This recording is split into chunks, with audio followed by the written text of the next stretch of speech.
what does this all mean? I mean, are we saying we should be legalizing crack? I mean, if we really did want to make the freeway ricks of the world go away, we would take away their earning potential, I guess, right? Yeah, by legalizing drugs and dropping the price.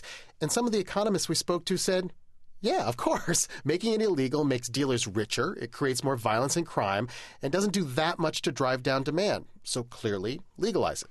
Other economists, though, they weren't so sure. Peter Reuter has written a book about the illegal drug market. He's written many, many papers. He is a big expert in this field. And he says legalizing something like crack, there would definitely be trade-offs. Legalization would dramatically reduce crime. I mean, obviously, the drug market crime would disappear, and many drug-related crimes, where it's sort of, as in the business, economic compulsive crimes, that is, crimes committed in order to pay for expensive illegal drugs, that would go down a lot too.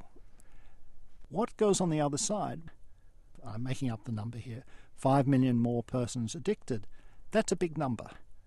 How do we compare the bad outcomes in the two cases? A very large increase in addiction with a very large decrease in crime.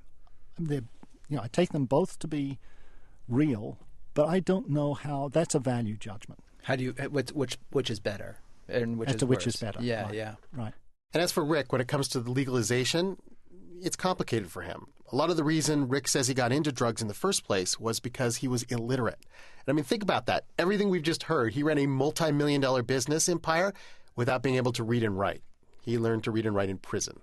And his basic take is, and a lot of academics would agree with him, by the way, you need to attack the demand side of this equation. Try and reduce the reasons people want to use and sell crack in the first place. So that would mean addressing the desperation that drives people to become addicts or that drives them to become dealers.